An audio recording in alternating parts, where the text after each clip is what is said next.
I don't do scripted speeches too often. I like to ad lib, but tonight I'm going to forget stuff. So I was going to say I'm going to forget shit, but I'm going to read this because tonight's important.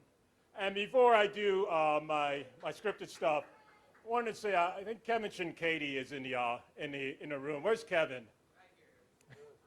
Many of you don't know Kevin Shinkady.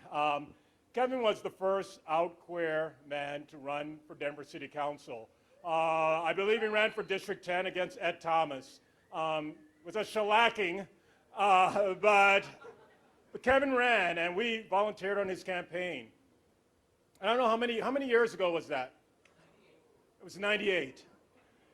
And think back, for some of you who have been in Denver or Colorado long enough to remember back in the 90s, we were still the hate state. We were still having the fumes of Amendment 2 was still flying around.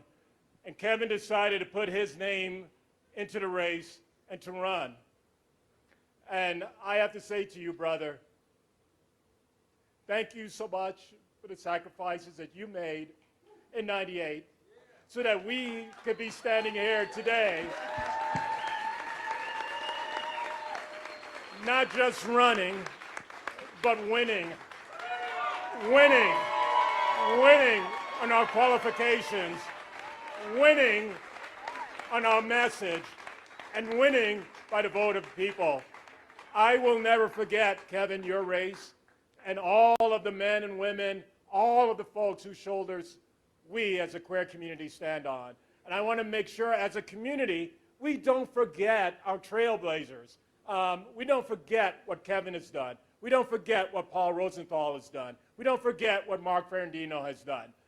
This is an important night for me, but for our community, it began with that man, and I thank you so much, Kevin.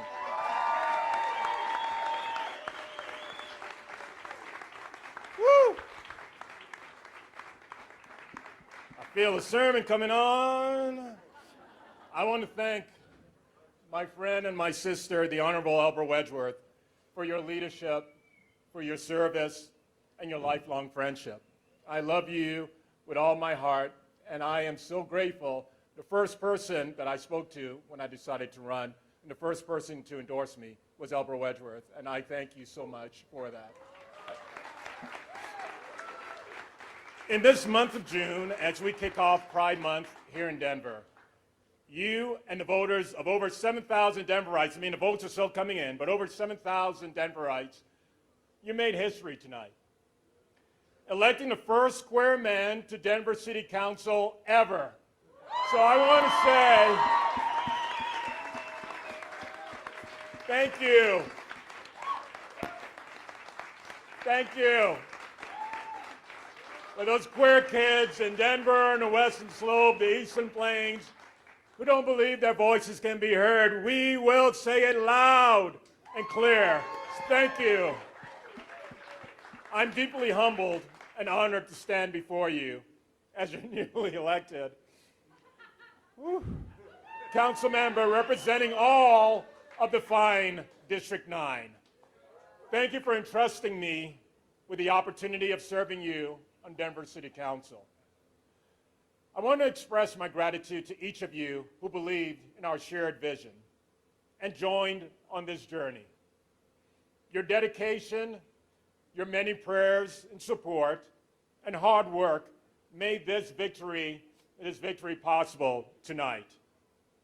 To my skilled and dedicated campaign staff, I can't tell you how much your support has meant to me, each and every one of you.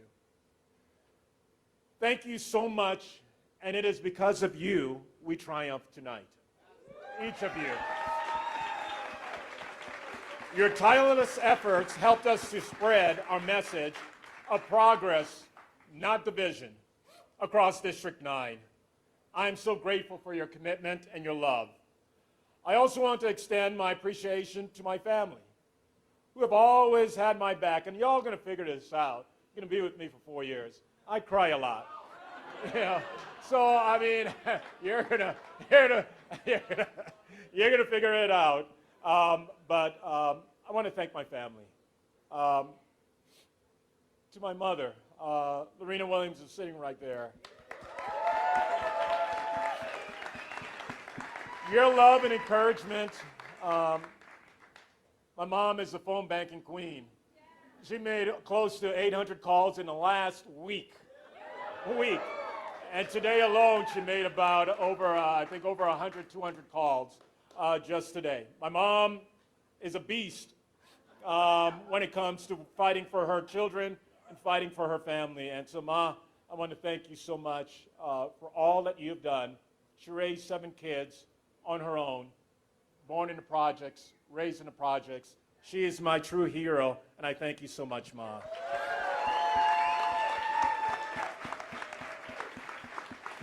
To my loving husband of 18 years, Dr. Michael Wenk,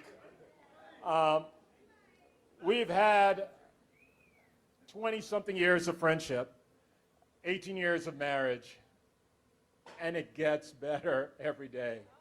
I am so honored and so pleased to have you by my side, and I am telling all of y'all, I'm going to give this up in a second if it impacts our relationship and our ability to be together, because he's not just my rock, he is my life. This is my job, but he is my life, and I thank you so much, sweetheart, for everything.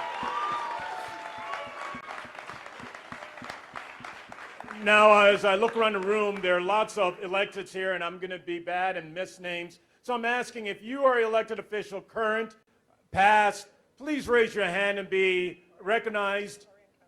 Or incoming, please raise your hand, because I'm going to miss names. I see brother, well, I'm not going to call names out, but I want to thank you all. I want to call one name out in the audience, Carol Boygan. I know there are many. Yes, please, a round of applause. There are a lot of amazing council members, elected officials, current and present, that are here. Carol Boygan is of a different breed, from a different time in council where really focusing on policy, really focusing on issues matter. I remember reaching out to Carol and Howard, and we talked about this race and the importance of listening, the importance of having a strong field team. Carol actually, after the one meeting, she wrote out a strategic plan for Park Hill. She laid out exactly what precincts, what people, and what streets we needed to hit, and our team did it. We did block by block based on your direction. And I want to just say thank you so much for caring about us and this race as if it was yours. So thank you so much. I'm going to go a little quicker now. I'm going to go back on script.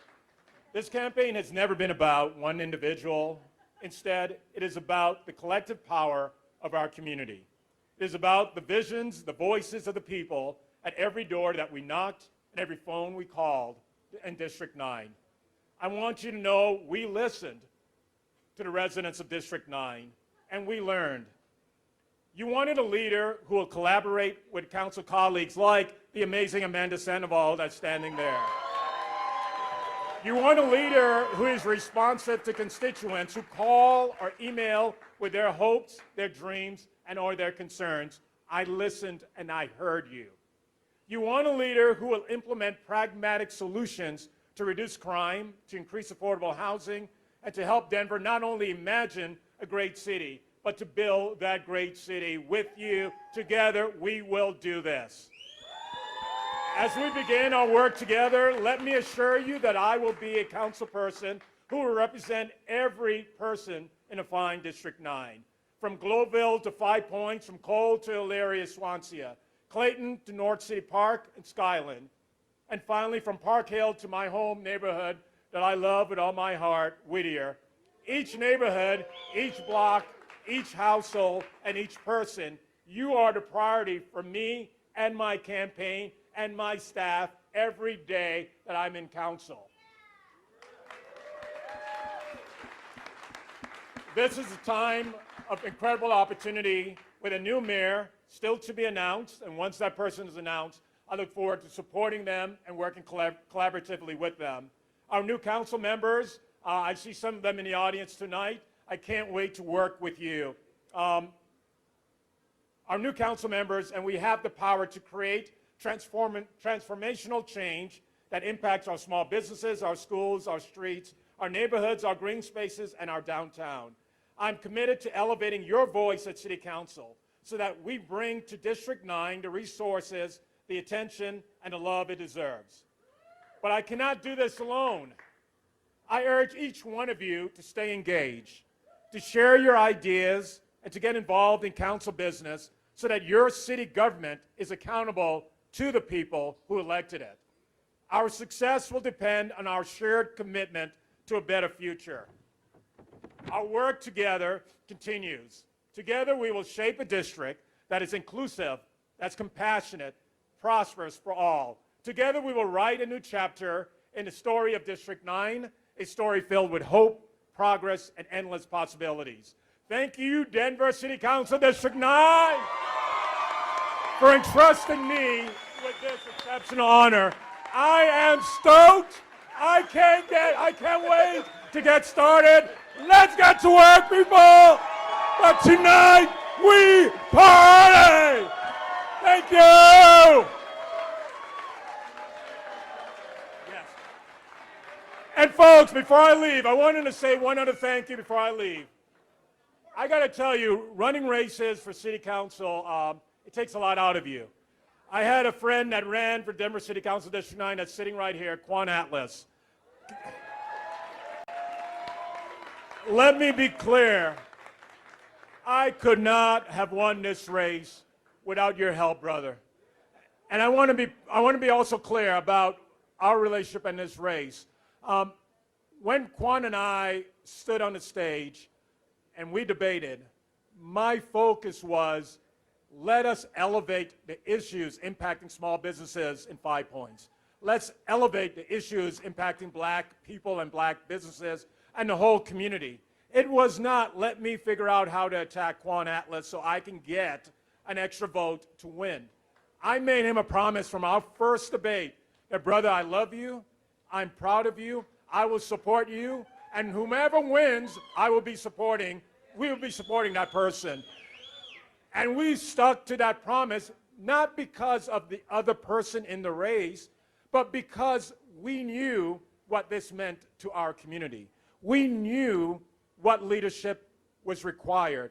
And so, brother, I got to tell you, for the time you took away from spending with your little son to run this race, the sacrifices that you've made, the stories you've told of how you're a caregiver for your mom, all those things stick with me. I will never forget how you supported me, and because of your endorsement, because of you fighting for me over the last 60 days, we stand here. So I love you, and I will always have your back. Thank you, brother. Thank you, everyone. Let's party!